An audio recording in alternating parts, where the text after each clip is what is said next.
अस्सलाम वालेकुम everyone, I hope you all are doing good. आज हम स्टार्ट करने वाले हैं पाकिस्तान पिनल कोड का चैप्टर 4 जो है जनरल एक्सेप्शंस। बेसिकली ये स्टार्ट होता है सेक्शन 76 से और एंड होता है 106 पर। पाकिस्तान पिनल कोड के अंदर तमाम ऑफेंसेस बता दिए गए हैं कि आप ये काम करेंगे तो वो क्राइम होंगे, वो ऑफेंस होंगे और उनकी ये सज़ाएँ हैं, ठीक है। अब वहीं पर कुछ एक्सेप्शंस चैप्टर 4 में बता दी गई हैं कि अगर ये लोग ये काम इन कंडीशंस में करेंगे तो ऑफेंस नहीं होगा। तो हम चलते हैं सेक्शन 76 की तरफ। सेक्शन 76 कहता है act done by a person bound or by mistake of fact believing himself bound by law. Nothing is an offense which is done by a person who is or who by a reason or mistake of fact and not reason or mistake of law in good faith believes himself to be bound by law to do it। अब कोई भी ऐसा person जिसे law ने bound किया है कि आप ये काम करो, या उसे यकीन है कि मुझे लॉ ने बाउंड किया है, मुझे ये काम करना है मिस्टेक ऑफ फैक्ट की वजह से, not bye mistake of law, तो वो ऑफेंस नहीं होगा। किस तरह से, मैं आपको एग्जांपल से बताती हूँ। ए है एक सोल्जर, ठीक है। वो क्या काम करते हैं, अपने सुपीरियर ऑफिसर के कहने पर एक मॉब पे फायर कर देते हैं। अब उसे पता तो है कि मैं मॉब पे फायर अगर करूँगा वहाँ पर किसी की जान भी जा सकती है, पर क्योंकि उसे लॉ ने बाउंड किया है कि वो अपने सुपीरियर ऑफिसर की बात माने तो वो फायर कर देता है। अब वहाँ पर कोई भी डेथ कॉज हो जाती है, कोई ग्रीवियस हर्ट हो जाता है, तो ए ने कोई ऑफेंस नहीं किया। इसी तरह से ए एक ऑफिसर है कोर्ट ऑफ जस्टिस का, ठीक है। वो क्या काम करता है, कोर्ट के ऑर्डर पर कोर्ट उसे ऑर्डर देता है कि जाओ और जाकर वाई को अरेस्ट करके लाओ, ठीक है। अब ए क्या काम करता है, वाई की जगह वो जी को अरेस्ट कर लेता है। उसे मिस्टेक ऑफ फैक्ट की वजह से उसे लगता है कि वो वाई है, हालांकि बाद में पता चलता है कि वो जी था। तो उसने कोई ऑफेंस नहीं किया क्योंकि मिस्टेक ऑफ फैक्ट की वजह से उसने उसे अरेस्ट किया था। अब यहाँ पर आपने ये चीज़ याद रखनी है कि मिस्टेक ऑफ फैक्ट तो आपके पास एक्सक्यूज़ है, पर मिस्टेक ऑफ लॉ आपके पास एक्सक्यूज़ नहीं है। आप mistake of fact, for example, आपने मिसअंडरस्टैंडिंग की वजह से कोई काम कर दिया, आपको लगता था कि लॉ ने मुझे इजाज़त दी कि मैं काम करूँ, तो ठीक है, आपको एक्सक्यूज़ किया जाएगा। बट आप अगर मर्डर करके जाते हैं कोर्ट में और आप कहते हैं कि मुझे तो पता ही नहीं था, मर्डर एक ऑफेंस है, क्राइम है, ये पाकिस्तान पिनल कोड के अंदर इसकी ये सज़ा लिखी हुई है, मुझे तो बिल्कुल नहीं पता था, तो ये कोई एक्सक्यूज़ नहीं है, क्योंकि लॉ ये बिलीव करता है कि आपको अपनी कंट्री का लॉ पता होना चाहिए। तो लॉ आपको मिस्टेक ऑफ लॉ कोई एक्सक्यूज़ नहीं है, मिस्टेक ऑफ फैक्ट एक्सक्यूज़ है, आप उसका डिफेंस ले सकते हैं। सेक्शन 77 कहता है एक्ट ऑफ जज when acting judicially. Nothing is an offence which is done by अ जज when acting judicially in the exercise of any power which is or which in good faith he believes to be given by him by law। अब यहाँ पर ये है कि जो section 77 है और 78 है वो जजेस की प्रोटेक्शन के लिए और जो उनके जुडिशियल ऑफिसर्स है उनकी प्रोटेक्शन के लिए है। यहाँ पर 2 इंग्रेडिएंट्स होने ना बहुत ज़रूरी हैं अगर आप चाहते हैं कि जज को ये एक्सेप्शन मिले। पहली बात तो ये कि वो जो लॉ ने उसे पावर्स दी हैं उनकी एक्सरसाइज के अंदर ही उसने कोई काम किया हो, और दूसरी ये कि उसने गुड फेथ में उन्हीं पावर्स को एक्सरसाइज करते हुए कोई भी एक्ट किया है, और बाद में अगर वो रॉन्ग भी हो जाता है तो उसको ये एक्सेप्शन है कि जज ने कोई ऑफेंस नहीं किया। क्योंकि तो वो जुडिशली एक्ट कर रहा था, वो अपनी पावर्स को यूज़ कर रहा था, वो भी गुड फेथ में। सेक्शन 78 है act done pursuant to the judgment or order of court. Nothing which is done in pursuance of or which is warranted by the judgment or order of a court of justice if done such judgment or order remains in force is an offence notwithstanding the court may have had no jurisdiction to pass such judgment or order provided the person doing the act in good faith believes that the court had such jurisdiction।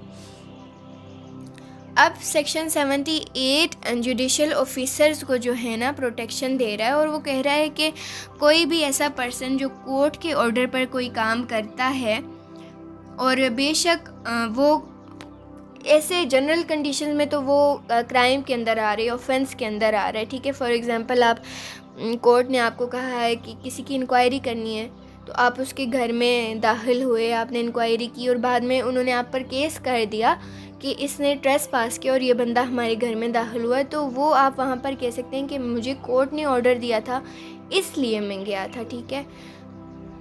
और अब ये है कि उस बंदे को ये साबित करने की ज़रूरत नहीं है कि कोर्ट के पास वो ज्यूरिसडिक्शन थी या नहीं थी ऑर्डर देने की, तो यहाँ पर उसको एक्सेप्शन हासिल होगी। सेक्शन 79 है act done by a person justified or by mistake of fact believing himself justified by law.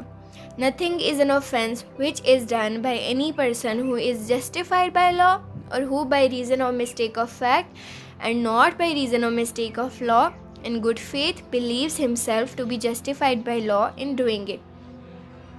Section 79 कहता है, सेक्शन 79 आपने ये याद रखना है कि सेक्शन 76 एक्सक्यूजेबल बाय लॉ था ना, और सेक्शन 79 है जस्टिफाइड बाय लॉ। बंदे को लगता है कि मुझे लॉ जस्टिफाइड कर रहा है, तो कोई भी ऐसा पर्सन जो उसे लगता है कि मैं ऐसा काम कर रहा हूँ जो लॉ जस्टिफाई कर रहा है और गुड फेथ में वह काम करता है, तो वो ऑफेंस नहीं होगा। किस तरह से नहीं होगा, एग्जांपल से देखते हैं हम। ए ने देखा कि जी जो है वो मर्डर कर रहा है, हालांकि क्या हुआ, ए उसी टाइम मौके वारदात पे पहुंचा था।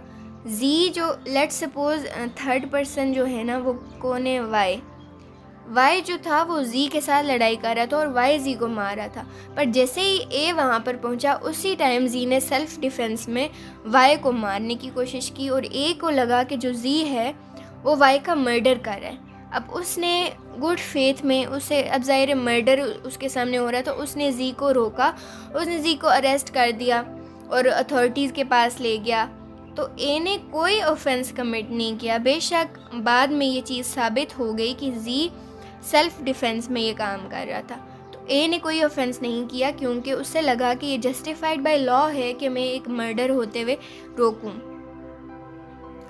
सेक्शन 80 है accident in doing a lawful act. Nothing is an offence which is done by accident or misfortune and without any criminal intention or knowledge in the doing of a lawful act in a lawful manner by lawful means and with proper care and caution।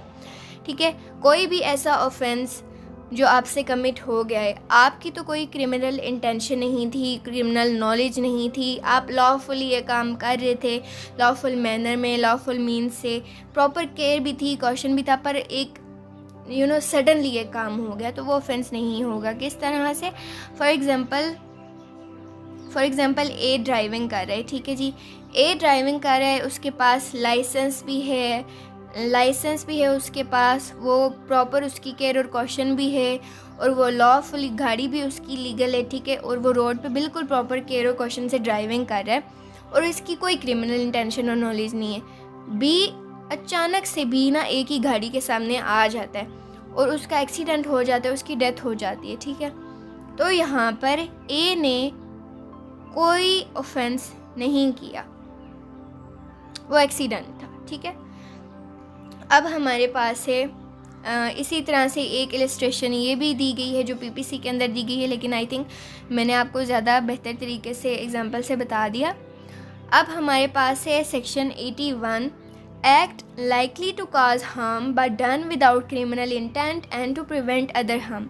Nothing is an offense merely by reason of its being done with the knowledge that it is likely to cause harm, if it be done without any criminal intention to cause harm and in good faith for the purpose of preventing or avoiding other harm to person or property।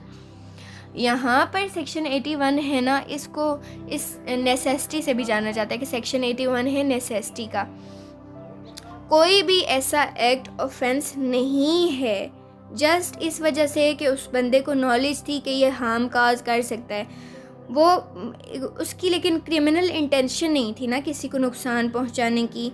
उसने good faith में for the purpose of preventing or avoiding other harm to person or property, उसने एक छोटा काम किया, उसको पता था कि कोई काज हो जाएगा, कोई हार्म या कोई ग्रीवियस हर्ट या डेथ, बट ये कि उसने उस बड़े नुकसान से बचाने के लिए उसको ये काम करना पड़ा, उस वक्त ये ज़रूरत थी, तो वो ऑफेंस नहीं होगा। मैं आपको आगे एग्जांपल में बताती हूँ।